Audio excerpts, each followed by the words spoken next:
This is the one with giant space crabs, mass manipulation through team building exercises, and this one time, at band camp, it's called the Macra Terror. Here we go. We're embarking on a voyage all through time and all through space, encountering Daleks, Thal and Ood, and the Cybertronic race. Santarans look like taters and Silurians all have wonky scales. And the Doctor has a TARDIS, we're reviewing all his tales. Who back when? Reviewing all of who there is. Who back when? Subscribe and rate on iTunes, please. Episode by episode, we're trudging down this temporal road. Come join us on this odyssey. What other choice could there be than Who back when? Who back when? Hello, ladies and gentlemen, and welcome to episode C034 of Who Back When, a Doctor Who podcast. I am Ponkin. Yes, I am. And today we are doing, yes, well, you guessed it, I'm doing another solo mission. I'm reviewing the Macra Terror today. Not sure what time of day you're listening to this. It's a real throwback to Ponkin and Friends times. Yes, the Macra Terror is a Troughton serial, and an entirely lost one at that. Unfortunately, I say unfortunately, not entirely sure what I'm going to give this yet, but I somehow don't think it's going to be super high. We'll see. We'll see how much I can piss myself off over the next hour. Regardless, there is obviously the Loose Cannon Productions reconstruction of this serial, totally worth watching. Maybe not as easily watched as other recons, but you know what? They did a great job, thank you very much, and so hugs and high fives, Loose Cannon. Bing bong, future Ponkin here. Just a super quick note to say that there are actually lots of different reconstructions of this I found. I didn't realize this at the time. Yes, there is the audiobook version. Then there's the Loose Cannon Productions reconstruction, as per usual. Then there's the Space and Time Productions reconstruction, which I also acquired and which was definitely more difficult to get through than the Loose Cannon one. And then there's another one which you can actually find if you just give it a quick YouTube, which I don't know what it's called, but it's kind of a mix between the Loose Cannon version and the audiobook version, so it has a narrating voice as well. Regardless, if you want to, you can view this from every possible angle. Sorry, this was not as quick a note as I thought it would be. Okay, ciao. There is, however, also, and I did listen to this one as well, there is also an audiobook version, an official BBC audiobook version, so maybe get your hands on that one. I should say, this is not... I think one of the main reasons I'm probably going to be marking this one down is because of all the goddamn singing. I mean, if you're a fervent listener of Who Back When, then you've probably gathered by now that I'm not a huge fan of sing-song on TV. Fuck sing-song. And unfortunately, this episode has that in spades, and it's the really, really annoying variety as well. Like, it really just seeps into my marrow and tickles me from the inside. It's really, really... It's embarrassing to listen to, so maybe this one isn't the best one to get as an audiobook. But if you do want to get it as an audiobook, then you know what? Go ahead and do so, because it's way easier to ingest that audiobook than the recon.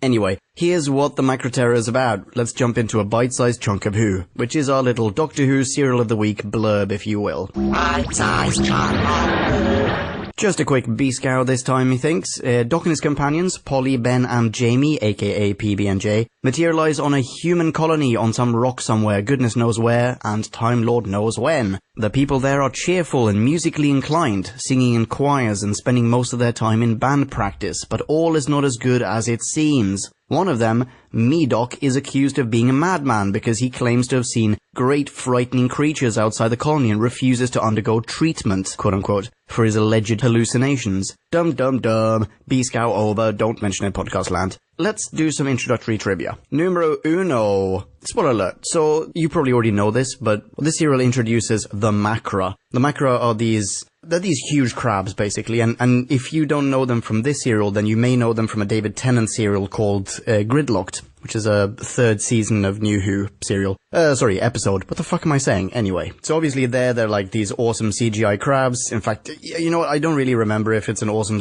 episode or not. I have to remember not to say serial. Regardless, they're like these nicely CGI'd creatures, whereas here, it was just like this giant plastic prop. Doesn't matter, they weren't always intended to be crabs. It turns out they were originally intended to be these enormous insects instead, and there are, in fact, in this serial, a whole bunch of lines that refer to them as insects, or like creepy crawlies, rather than crabs. However, according to TARDIS Wikia, or possibly this is from IMDb, cannot remember, whatever. However, it turns out they were way too similar, or they were considered to be way too similar to the Zarbi of the Web Planet.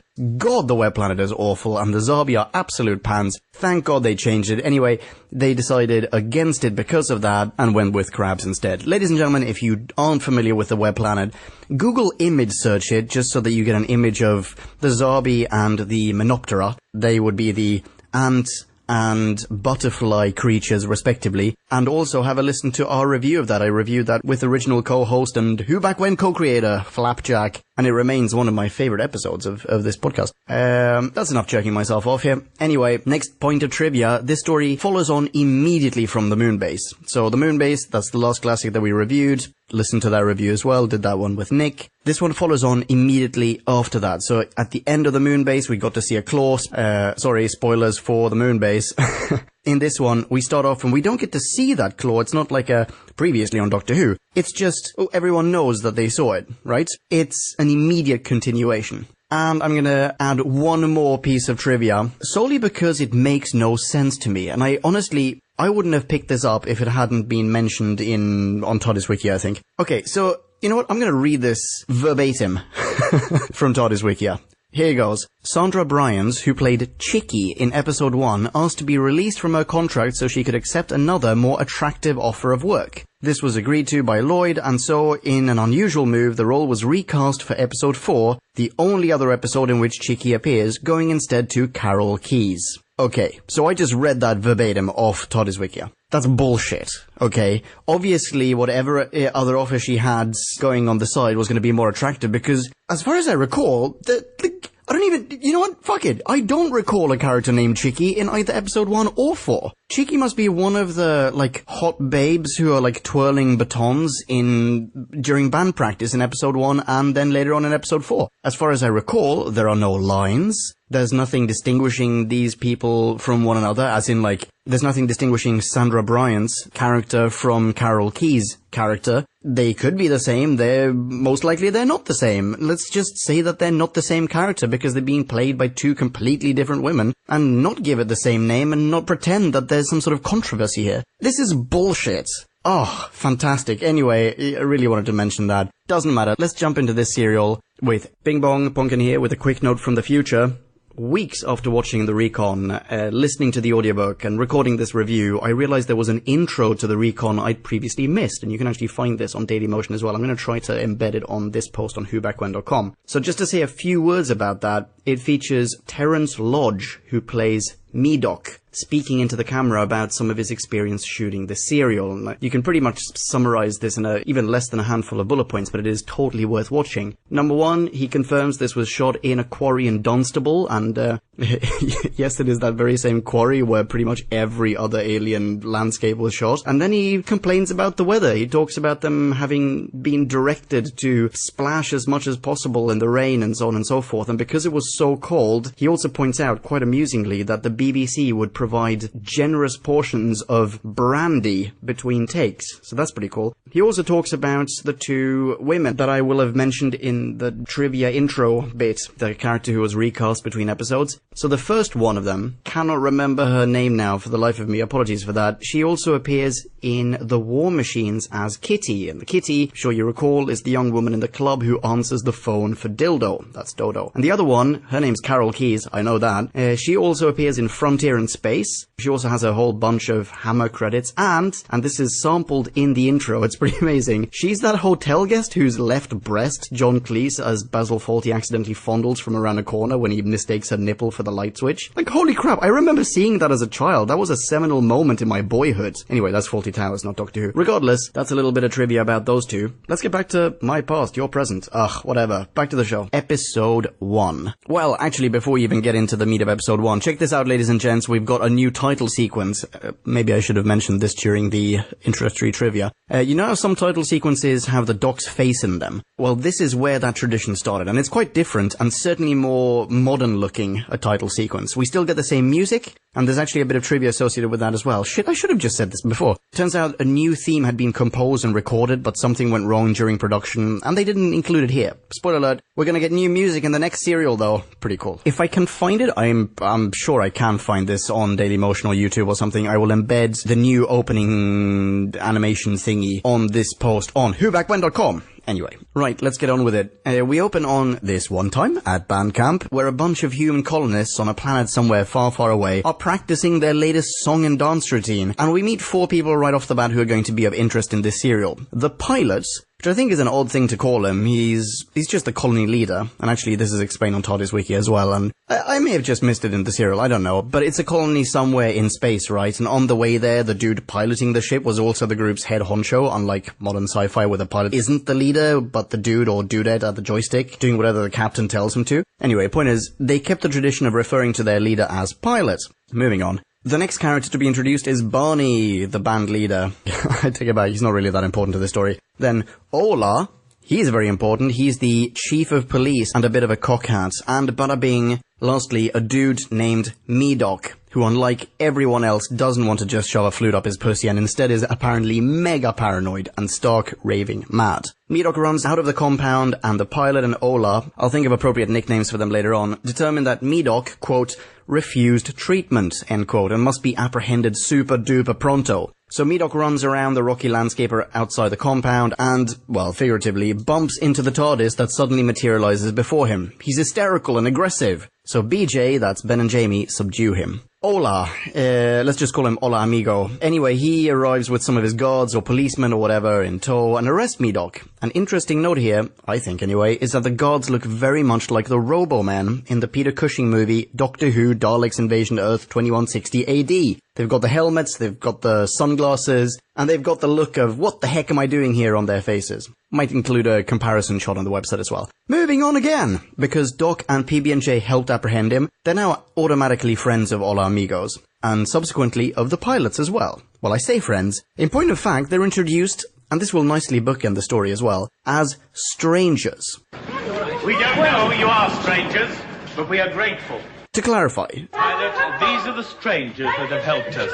they just saved the day, sort of. I mean, they're heroes. They just caught a psycho renegade. They're Dog the Bounty Hunter. But instead of Hola Amigo going, check it, here's the Doc Hammer, and PB&J here comprises Duchess, Benny Boy, and Scottish superhero Kilt Man. Instead of that, Hola Amigo just goes, these peeps are total strangers, and I don't even know their names, and no one else goes, oh, well, you're clearly a social misfit, Hola Amigo. Apologies for that, newcomers. What are your names? No one even goes, hang on, what the F? Where did you guys come from? And by the way, what shall we call you for administrative purposes? Nada. Just strangers. Very rude. They are, however, also thanked by the colony controller, who's the real head honcho. So just to recap, there's the pilot, who's the person in charge, and then there's the controller, who's the person in charge. Immediately, this raises suspicions, not just on the part of Doc and PB&J, but on ours, the audiences as well. Furthermore, the controller isn't actually there. All the travelers get to experience of him is this still image and a disembodied voice over the intercom. Now,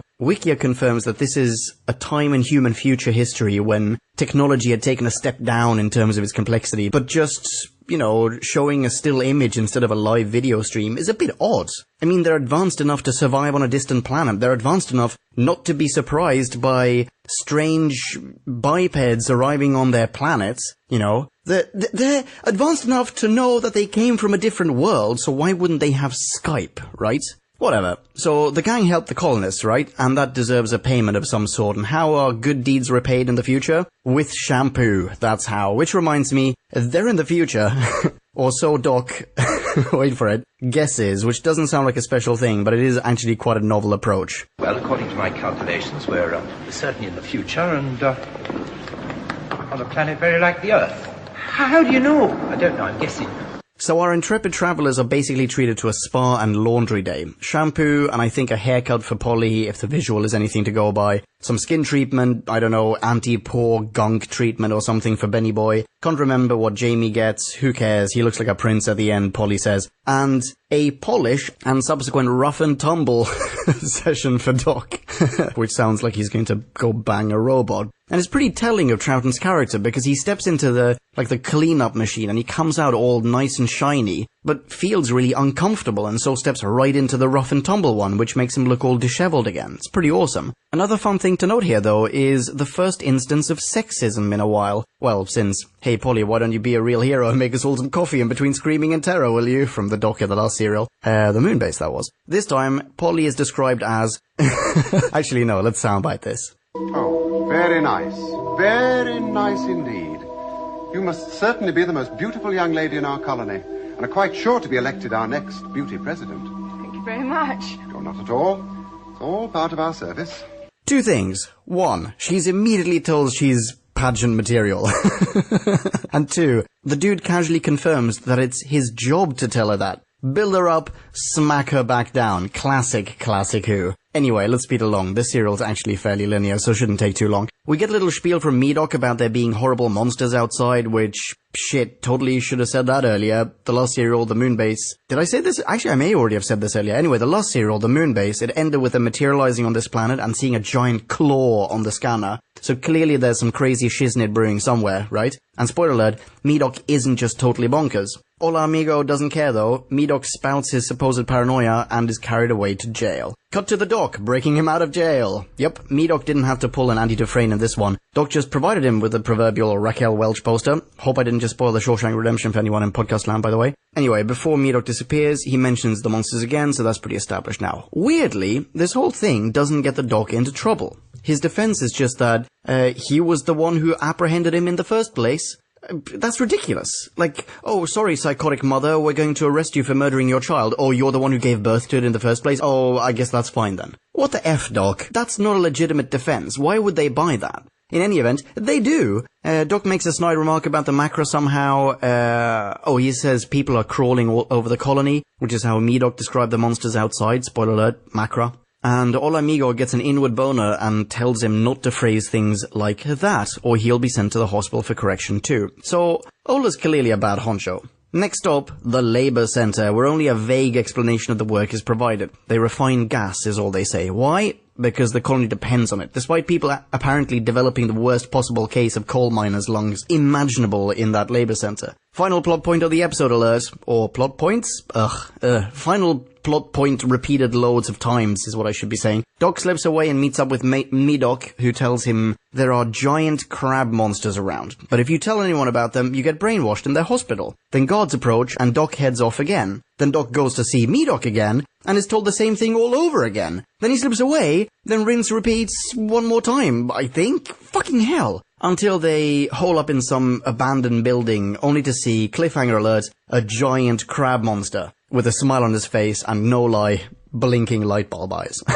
End of episode 1, episode 2. So now Medoc, and we know faux shizzle that he wasn't imagining it. So he's like very loudly going, whoop dudes, I'm not a massive bonkers schizoid and I don't need to get my head checked. Which obviously the authorities hear, and subsequently he's taken to get his head checked. So he's off to be brainwashed, but he manages to get the Doc off the hook as well, because the pilot and whoever obviously caught the Doctor too, right? And he'd be getting his medulla laundered as well, but the official story now is that Doc just tracked him down to get him caught, which, as far as appearances are concerned, I suppose he did. So, I realize this is a little bit confusing, but just because of the circuitous nature of this narrative. So, just to clarify, he was lauded for catching Medoc, because of which he was then not punished for letting him go, after which he was hunted down for letting him go, but then not punished for having caught him.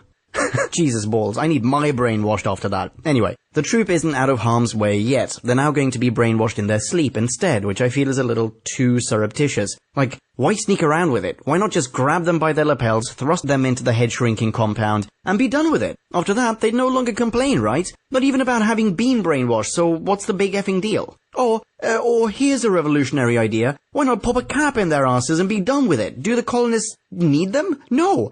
Spoilers, do the Macra? No. So why the cloak and dagger routine? Furthermore, Medoc's brainwashing isn't working out as expected, we learn. So he is now going to be sent, quote, to the pits for life. So, if that's an option, why not just do the same with the gang? Looking at all the poor choices of these bad guys, I can't help but think that I'd make a way better Macra, let alone bad guy in general, than any of these dudes. And I say this as someone who's thoroughly repulsed by the sheer concept of shellfish. They gross me out. Ugh. Whatevs. PB and J are now pretty much being hypnotized in their sleep. But Jamie is strong enough to resist it, and Doc totes short-circuits the hypnosis mechanism by Polly's bed, so she's fine as well. But Ben is mega manipulated now and knocks on the Doc, getting both Doc and Jamie, or DJ, arrested. Polly runs off now, with Ben in hot pursuit, until she falls victim to a pincer move, pardon the expression, twixt Benny Boy and a bunch of giant Macra. So now we're, like, really properly seeing them for the first time. There's even a massive papier-mâché claw that grabs a hold of Duchess. Pretty badass. Screenshot on whobackwen.com. Anyway, they escape unharmed, even though, let's face it, Duchess probably just hasn't noticed that she's suffered severe trauma to most of her internal organs. Yada yada yada. Meanwhile, Doc's being questioned about his involvement in Medoc's escape and subsequent recapturing, even though, wasn't he acquitted of all the charges because he was only guilty of undoing the good he'd done after undoing the good he'd done? Let's not go down that rabbit hole again. Ben and Polly anyway, aka BP, step in now, and Ben, brainwashed beyond belief, promptly denies having seen any Macra. So the bad guys are sort of winning here. But Doc and Jamie, already gaining a bit more attention here as the next solo companion I think, turn the tables and start NLPing the pilot to question the benevolence of the controller. What the F, man? It's a pretty precarious setup these Macra have. Episode ending ahead, so I mentioned before, we've just been watching a still image of the controller, right? And he was looking young and handsome and clean. Well, that was clearly a lie. Have you seen Equilibrium? It was called Cubic in some countries, I think. It's like an action version of Fahrenheit 451. It's like Fahrenheit and the Matrix got drunk one night and boned, and 9 months later, one of them, take your pick, gave birth to a made-for-DVD, an oddly entertaining movie starring Christian Bale. And, wait for it, Sean Pertwee. Yeah. Son of the Doctor. Anyway, spoilers for Equilibrium. What happens to the controller next is very similar to what happens to Sean Pertwee's character. So, the still image is substituted for the real video feed, and now we see he's like this manky old dude who looks like a complete mess. If you saw him on the street, you'd assume he was either tragically homeless or he just spent 7 years on a desert island somewhere by himself, and he just hasn't had a chance to reacclimatize to urban society yet. Boom. Giant monstrous claw enters frame and pulls him off screen. Move along, nothing to see here, ladies and gentlemen. End of episode 2. Episode 3! So yeah, as expected, the controller, who we now know without a shadow of a doubt is a fucking crab, goes all nothing to see here on the pilot, and the pilot buys it. Doc and PJ are taken to some labor camp now, by Ben, I think. And there's so much back and forth on the ins and outs and the ups and downs of being a slave laborer here that I'll just summarize by saying that A, Doc is made some sort of slave supervisor and figures out what kind of gas is being mined. B, the spell they've got Ben under is slowly wearing off. C, Jamie steals a key from one of the guards and sneaks out. D, Medoc follows him but is attacked and totally murder-death killed by a mecha crab louse. So, which order was this again? On the A note, Doc being, like, figuring out shit, Doc hypothesizes that the gas must serve a purpose, and that while it's poisonous to humans, which by the way it totes is, it must be required to sustain some other form of life. But he can't figure out what other life that might be. What? What other life is there on this planet? I wonder what that life is. Yeah. Gas is now being diverted into a different mining shaft, where Jamie is though, and we end the ep. Holy smokes, I sped through this one. Am I really? Shit, I am already at the end of episode 3. We end the ep with Jamie coughing as he's being approached by not one, but 2 giant lumbering Macras. Holy smokes. End of episode 3. That's a record. That's like 5 minutes. Was that even 5 minutes? I don't even know. Episode 4. To combat the toxic gas, Doc figures out how to turn up the O2 and consequently funnels oxygen into the shaft. He's got the keys now, so he slips out and locks the door from the outside. I'm claiming plot points to save time again here. In a mo, he and Duchess are going to run back into the shaft though, and the gas will be channeled back in as well. Now, Jamie's about to be crab food, when the aforementioned O2 hits the Macra and allows him to get the S out of D before the gas hits him. And this is where the serial switches from a sort of exciting, albeit shambolic and almost entirely nonsensical adventure about crab monsters to a comedic, child-friendly song and dance episode that might as well be fucking Teletubbies. Because Jamie re-emerges in the middle of a live rendition of a Colony's Got Talent, and we're forced to endure minutes, plural, of singing. Bing bong, future Ponkin again. Just to clarify, it's not plural, it is actually singular. It lasts almost exactly 1 minute.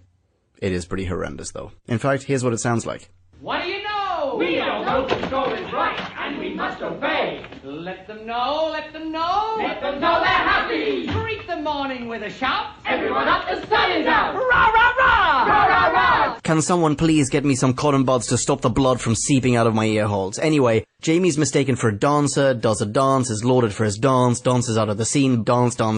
Ugh. Blurg. That's Macra for shoot me, please. He's promptly arrested by Hola Amigo and company, though, with Ben the Narc in tow. Okay, I'll summarize the rest in brief. Doc, Jamie, and Duchess find a Macra down below, and we learn that they, the crabs I mean, require the gas to survive. Well, color me surprised. Didn't see that one coming. They get the pilot to tag along now and look at the Macra with his own eyeballs, which he does, and contrary to prior encounters, he doesn't deny seeing it this time. So now he's basically one of the good guys as well. The controller's obviously not pleased, but, you know, what the shit is he gonna do? Walk sideways in anger? I don't know. He's a crab. Well, he can do one thing, and he does so, namely, promote Hola Amigo to the rank of pilot, and get him to dispatch a bunch of muscle-bound morons after Pilot Prime and the gang. Bada bing, Doc and Co are now arrested, except for Ben, of course, because he's at least believed to be a brainwashed bad guy now. Is he, though? Oh, I don't know. Stay tuned for the big reveal after this word from our sponsor. JK, we have no sponsor.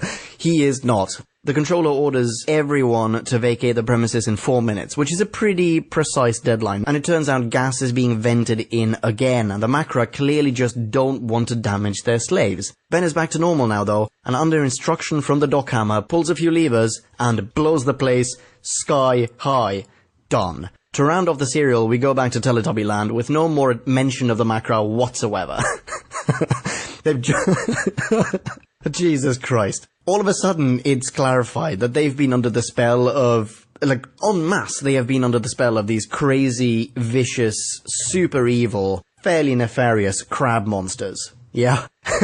Someone manages to break the spell and blow them all to Kingdom Come, and no one ever talks about it again. Instead, the colonists organize a dance festival and arbitrarily create a prize for Doc and PB&J called the Stranger's Trophy. The Stranger's Trophy! Not sure if that's Stranger apostrophe S or Strangers apostrophe. For all we know, they award it to the Doc and think PB&J can go F themselves. Bing bong, future Ponkin again. Jesus Christ, past me, can you just get a grip and get these things right the first time around so I don't have to come back and fix it in post? They're not actually awarding the Doctor or the Doctor and PB&J this Stranger's Trophy. What they're saying is in fact even dumber than that. They're gonna start a dance festival / dance competition in their honor, and the winner of said dance competition will be awarded the Stranger's Trophy. Oh, it's so dumb. That's so dumb. Alright, let's get back to the show. Point is, though, this is what I was saying before, should have dropped a pin in that. Referring to them as strangers is the book ending of the story. Thankful strangers, for they have saved our colony. Music starts up again now, and our travellers appropriately dance their way back to the TARDIS. End of the Macra Terror. Oh, wow. Wow. That was half an hour. That's definitely a record. Review. Right, where to begin? I'm going to speed through this review, just as I sped through the entire plot of this 4-episode serial, and I think the reason for that is that there really isn't that much to say about this, as in, there's not that much substance to this plot. Oh, and also, on the point of, let's speed through this, to be completely honest with you, I really just want to get these recons behind me at this point so that I can get back to sitting down with some co-hosts and reviewing some episodes for you dudes in a dialogue instead. Anyway, so, let's talk about the Macra. The Macra, they're fairly legendary. I mean, they only reappear once in Doctor Who, and that's in, as I said before, the David Tennant episode Gridlock. Gridlocked? Gridlocked. Gridlock? Ah, fuck it, I can't remember. Bing bong, me again. Yeah, it's Gridlock. Anyway, this serial offers no explanation for them whatsoever, though. They're brought in and taken out entirely without context. Where did the Macra come from? Where were they the original inhabitants of the planet? How did they survive before they managed to manipulate humans to construct a vast industrial operation to refine the gas they so desperately need to survive? If they're not from that planet, how did they get there without the gas? They're clearly intelligent, so what's their agenda? We never find out. And what about the human colony? What were they like before the Macra arrived? Come to think of it, how long have they been under the Macra's influence? We don't know. Plus, when the Macra defeated, it looks like a lot of them are still up to their usual Teletubby shenanigans, so either they'll need a bit of time to reacclimatize, or things weren't actually that bad when the Macra were around. But we're never given any context for that. Also, by the way, why did the Macra need to torture the crap out of the controller? Either they have brainwashing powers, or they don't. Turning this poor dude, who, by the way, where is he and what's his life like? Turning him into a bureaucratic space hobo doesn't seem necessary to me. Okay, Doc & Co. Troughton's great again. Love him. Really, really enjoy the polishing machine / rough and tumble machine sequence. It's hilarious and very, very... It just, at least to date, I think that tiny little sequence perfectly encapsulates what the Second Doctor is like. So yeah, love him. That's all I've got to say about him, really. Polly is a bit damsel in distressy again. I think Ben deserves a pat on the back for being pretty great as a brainwashed bad guy. But Jamie? Well, Jamie gets the bulk of the screen time, and I don't mind. They're definitely setting him up to be the future companion, so I don't mind at all. He's pretty great. Ugh, I'm done. I really didn't like this one. I'm giving the Macra Terror a 2.1. Listener minis. Bing bong, Future Punkin here. We got a couple of listener minis for this one, and the first one, I'm going to read them out in chronological order, that is to say, the order in which they were sent in. Number 1 comes from Steven, S-Gamer82 himself. How you doing, Steven? I hope all is well. Stephen writes, in the Macra Terror, the TARDIS gang arrives at the Stepford colony to save it from gas monsters. As with most completely lost episodes, I've experienced it via the audiobook, narrated by Annika Wills. Oh, interesting. That is actually super interesting, because I don't think that's the same audiobook I was listening to.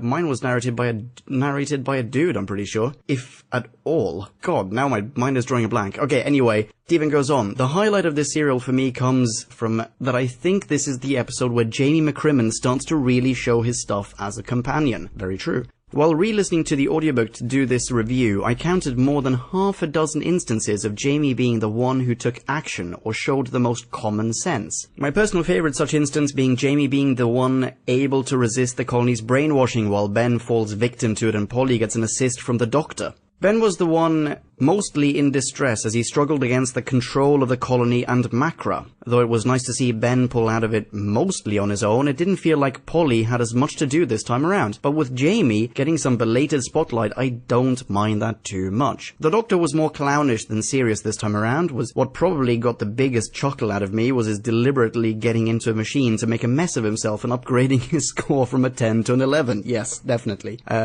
This original version of the Macra were an interesting foe, in that they maneuvered almost entirely behind the scenes. They had reached the point where they pretty much had the humans ready to destroy themselves to make the planet habitable for themselves. It's rather sad to see them become the mindless creatures we see in Gridlock. The colonists provided most of the antagonism, and it was just a bit disturbing at just how mindlessly they would follow the orders of the controller's portraits. The story itself wasn't particularly stand out to me. There wasn't really anything in it that grabbed my attention in any big way. This is balanced by the focus on the characters, particularly Jamie. My ultimate rating is going to be a, drum roll please, 3.6. 3.6! Holy crap! Well, you do have a very big heart. You have, however, also opened my eyes to the fact that I probably really rushed through this review myself. Stephen, thank you so much for sending this in. I totally agree with you on Jamie. But, I haven't seen any other... Well, okay, I have seen, I guess, the next couple of classic serials, but I haven't seen nearly as much of Jamie McCrimmon as I presume you have. So for that reason, I don't really have that feeling of, oh nice, this is the beginning of Jamie, that you know, you or people who are much more well versed in Who than I am probably do. So from my point of view, I mostly feel like his attention is being ham-fisted into the plot while everyone else is being pulled out of it. I mean, holy crap, in the next one, in the Faceless Ones, Jesus Christ, do we get Polly and Ben just whisked away all of a sudden. But at that point, I'm already liking Jamie a little bit more, I suppose. Anyway, regardless, I think that's a super good point. You've also reminded me, yes, the Macra in Gridlock, they're just bugs. Like, they're not clever in any way. That's a super good point. I think we're probably going to have to talk about that more when we review Gridlock on Who Back When. But yes, thank you very much. Open my eyes. Great mini. Thanks again. People who are not Steven, please follow him on Twitter. I keep telling you this all the time because Steven is such a goddamn super spiffing Whovian that he keeps sending in these fantastic mini reviews. Follow him on Twitter. He is at sgamer82. That is 82, the number. Thanks again, Steven. Our next mini review comes from Newcomer. Alright, we got a new dude. His name is Chris. Chris also, and I want to point this out, because Time Lord knows when we're going to get around to recording that one, but Chris also sent in a listener mini to review Wirren Dawn. So Chris, that already makes you a hero in my book. That's, by the way, we now have 2 listener minis for Wirren Dawn. Keep sending those in. Sooner or later, JD is going to be convinced to come around. The other one who sent that one in was Gallifreyan Buccaneer, by the way. Thanks very much, Alan. Anyway, back to this one. Chris, the Chris Meister, the Chris Hammer, he says, I don't know when you'll release We're in Dawn, so I'll intro myself again. My name's Chris. Hello, Chris. And I've watched all new and classic episodes. Holy crap, standing ovation, dude. I have tried other Doctor Who review podcasts, but I like your approach the best. Dude, I am picking up what you're putting down. I like where you're coming from. We're off to a good start. Okay. Chris goes, the Macra Terror starts off as the Dr. PB&J being welcomed and manicured in the merry old land of Oz. Then there's the big head that says nothing substantial, but everyone seems happy enough to hear from him. And Polly is sure to be the next beauty president, which, as an American myself, doesn't sound that far removed from how we normally elect our figureheads. Oh. They appeal to the masses. A wicked witch, Medoc, is tormenting all the peaceful people. Then, as the serial progresses, we get to see that Oz is in fact the Orwellian world of 1984, with its thought police giving treatments to people who are not, quote, like the rest of us. The controller's insistence that Macra don't exist and the sleep treatments are all very thought police. This is a super good point, Chris. I hadn't thought about that. Okay. He goes on. Then we get some science fiction from the Macra attacks in addition to the political satire. I'm a little annoyed at how strong the Macra are later on in the series. Yes, Pumpkin, they return, he says. That wasn't me talking to myself just now. Actually, this is me talking by myself. He goes on, it grabs Polly and doesn't immediately cut her in two. Ben is able to get the Macra to release her. I like the effects associated with the Macra. The reconstruction and Colin Baker's narration, in my version, helped to show how truly frightening they would have been to 1960s viewers. I also love how something so big and powerful as the Macra is shown to be intelligent and conniving, and the people are more like mindless drones just doing what the Queen Bee says. The fact that Jamie is less susceptible to the sleep treatments than Ben highlights how strong-minded he is, which makes him a truly great companion despite being from Earth's past. Jamie is one of my top 5 companions of all of Doctor Who, and this serial is where he started to really come into his own. This serial is entertaining and thought-provoking throughout. It is one of my favorites. The only thing that doesn't sit so well with me is Ben's internal struggle with his conditioning. He's basically useless until the very end when he saves the day. I give the Macra Terror a 4.3 out of 5. Holy crap! Okay, you've given it 4.3, Chris. Stephen gave it 3.6. Clearly, for some reason, I had a tiny heart this time around. I apologize. Both of you have, there are some similarities in what both of you have said here. Jamie all of a sudden coming into his own, all of a sudden having so much agency and whatnot. You're super duper right. Both of you, super duper good points, even though I maintain that they're trying to, push the other companions out of the production, and for that reason they're giving him more screen time. But yes, super good point. Chris, also fantastic. Thank you so much for pointing out the whole parallel to George Orwell and the satirical aspect of this serial. I had not taken that into consideration at all. And one more thing, really want to say this, something else that's SGamer82 and Chris have in common is that SGamer82, as I said, or as Steven said, he listened to an audiobook narrated by Annika Wills. Pretty sure I did not. And Chris says he watched a recon narrated by Colin Baker, which I'm pretty sure I did not. So these are 2 other versions, both of which sound far superior to what I listened / watched, that I need to go out and look up. So thank you both for pointing that out. In his review of We're in Dawn, Chris said, don't tell people to follow me on Twitter, so I won't. However, spoiler alert, I will be, so if you check out my account, maybe you can draw your own conclusions, depending how Sherlocky you are. Alright, that's it. Thanks guys for your mini reviews. Let's get back to the show. Ciao. So that's it. Wow, that is a record quick solo review. I hope it was enjoyable, or at the very least elucidating to some degree. Ladies and gentlemen, thank you so much for listening. Thank you so much for sticking around for whatever it was, 30 minutes. If you have any additional comments about this episode in particular, feel free to leave a comment or indeed a mini review in its entirety on this particular episode's post on whobackwhen.com. Alternatively, if you want to send a message my way directly and you don't want to do so on the website, which you can, but if you don't want to, you can do so on Twitter. Feel free to follow me there. I am @Ponken. Here's a soundbite of Who Back When co-host JD singing how you spell that. Ponken, Ponken. Why, thank you, JD. Join us in our next episode. The next classic serial we'll be reviewing, or that I'll be reviewing, it'll be another solo, is The Faceless Ones. It's, you know what? I'm gonna go ahead and say it right away. It's fucking awesome. It's a very, very cool story, fairly high concept sci-fi, and very, very interesting. And really, really exciting as well. I'm gonna have to future punk the next one. The next New Who episode that we will be reviewing is... Bing bong, that would be Doomsday. You really ought to know that already past me. you're an idiot. Thanks, future me. And the next Audio Who review that we will be dropping is, and remains, for the foreseeable, Dawn, which, yes, I still hate. So, so whenever JD and I actually sit down and record our review of that one, I think you're gonna have yourselves a fun time. Okie dokie, thanks again for listening. Ladies and gentlemen, be rad and excellent to each other, rock on, and ciao. Kablamo! Did you enjoy the show? Then please do what the cosmos compels you to, and spread the gospel of Who Back When. Tell your friends. Don't have any friends? No problemo. Tell some strangers. Like us on Facebook. That's facebook.com/Who Back When, all in one word. Are you on Google+?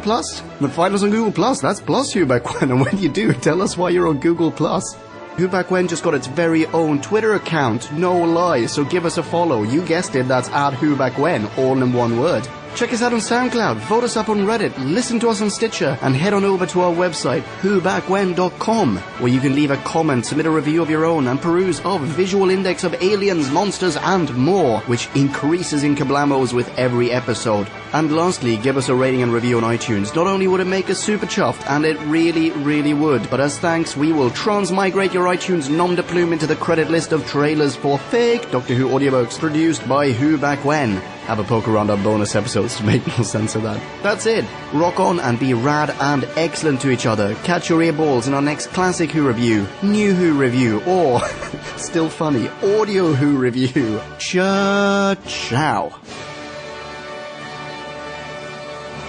Who Back When?